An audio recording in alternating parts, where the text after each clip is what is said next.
ఎన్నికలు సమీపిస్తున్న తరుణంలో ఏపీలో రాజకీయ పరిణామాలు రసవంతరంగా మారుతున్నాయి. ఈ నేపథ్యంలో విజయవాడ పశ్చిమ నియోజకవర్గం రాష్ట్ర వ్యాప్తంగా ఆసక్తిని రేపుతుంది. మాజీ కేంద్ర మంత్రి సత్యనారాయణ చౌదరి అలియాస్ సుజనా చౌదరి ఇక్కడ నుండి బరిలో నిలవడం ప్రాధాన్యతను సంతరించుకుంది. కూటమి తరపున బీజేపీ అభ్యర్థిగా సుజనా అండగా, వైసీపీ తరపున ఆసిఫ్ బరిలో ఉన్నారు. దీంతో సుజనా గెలుపు కోసం ఆయన కుటుంబ సభ్యులు నియోజకవర్గంలో విస్తృతంగా పర్యటిస్తున్నారు. సుజనా సోదరి ధనలక్ష్మి ఇంటింట ప్రచారం చేస్తూ స్థానికుల నుండి సమస్యలు తెలుసుకుంటున్నారు. స్థానికంగా ఉన్న ప్రాబ్లమ్స్ ను పరిష్కరించే బాధ్యత తన సోదరుడు సుజనా తీసుకుంటారని వారికి హామీ ఇస్తున్నారు.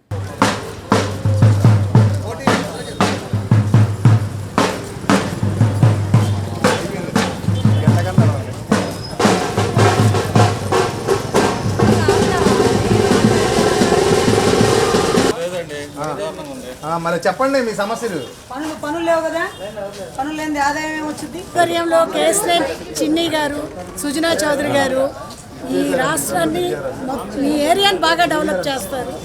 అదే కానీ ఇప్పుడు ఈయన వస్తే మనం వస్తేనే వాళ్ళు వస్తే లేదు చిన్ని గారు సైకిల్ గుర్తు, సుజనా చౌదరి గారి కమలం గుర్తు. ఇద్దరిని గెలిపించండి. చంద్రబాబు గారి నాయకత్వంలో బ్రహ్మాండంగా చేస్తారు. పైన మోడీ గారు ఉన్నారు, ఆ నమ్మకం ఉంచండి.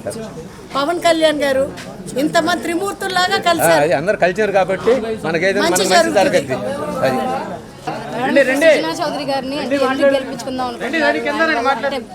ఆయన ప్రజా సేవకు వచ్చారమ్మా. ఆయన మాటలు మనిషి కాదు, చేతలు మనిషి. చేసి చూపిస్తారు, ఏరియా డెవలప్ చేసి చూపిస్తారు. ఆయనకి రాజకీయ గురువు చంద్రబాబు నాయుడు గారు, పవన్ కళ్యాణ్ గారు కూడా కలిశారు. సో ముగ్గురు కలిసి చాలా మంచి పనులు చేస్తారు. కేఎస్ఎన్ చిన్ని గారు 3 ఏళ్ళ నుంచి చాలా అభివృద్ధి కార్యక్రమాలు, అన్నదానాలు, మెడికల్ క్యాంప్ చాలా చేశారంట. ఇంకా వీళ్ళ కాంబినేషన్లో చాలా బ్రహ్మాండంగా చేస్తారని నాకు నమ్మకం ఉంది. ప్రజలకు కూడా నమ్మకం వస్తుందని నా నమ్మకం. తీసుకు 100 రూపాయలు అమ్ముతుంది. ఎవరు చేపించుకుంటే చెప్పు. కట్టించుకోవటంలే, మాకు పనులు లేవు. మాకు ఒక వారం ఉంటే ఒక వారం ఫ్రీగా ఉన్నాం. ఇంకేం చేస్తాం? ఈ వారం సంపాదించుకొని తింటాం. అది పని బాగా జరుగుతున్నాయి. మరి లేవు కదా పనులు. ప్రభుత్వం మారితే నమ్మకం ఉందా? ప్రభుత్వం మారితే మాకు నమ్మకం. ఎందుకు మునుకునింది కదా. అమరావతి వస్తే మీకే కదా పనులు మాకే ఎక్కువ. అమరావతికి ఎవరు ఎక్కువ చేస్తుంది? ఎవరు? ఆయన చంద్రబాబు చంద్రబాబు గారు, సుజనా చౌదరి గారు వాళ్ళు చేసింది.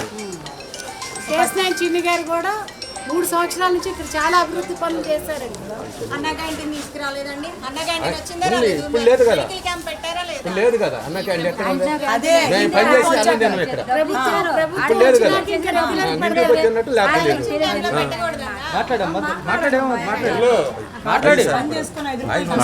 ఆయన వస్తే మాకేం పనులు ఉండవు. ఇంకా మేము ముగించుకొని ఇంకా ఇళ్ళ కాడ ఉంటుంది.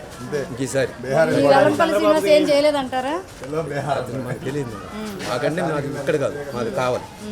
అందుకని అక్కడ కూడా ఇక్కడే ఉంది. అంతా అదే కదా ఇసుక. అక్కడే మేము అక్కడ తెచ్చుకునేది, ఇక్కడే ఇసుక కొనేదే. కానీ ఇప్పుడు ఎక్కువ అయిపోయింది ఇసుక. మాకు పనులు లేవు. వారానికి వచ్చి 4 రోజులు 3 రోజులు దొరుకుతుంది. 3 రోజుల నుంచి ఖాళీ.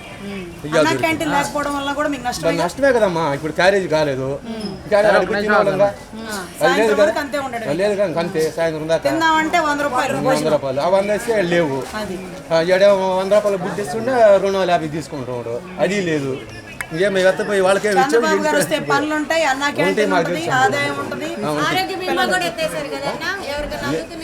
ఎక్కడున్నాయమ్మా? లేవు కదా. చూడండి, పవన్ కళ్యాణ్ గారు, చంద్రబాబు గారు, మోడీ గారు, సుజనా చౌదరి గారు అందరూ ఒకటేనమ్మా. అందరూ కలిసి బాగా అభివృద్ధి చేస్తారు. అందరూ కలిసి ఆయన ఇంటికి పంపించాలమ్మా.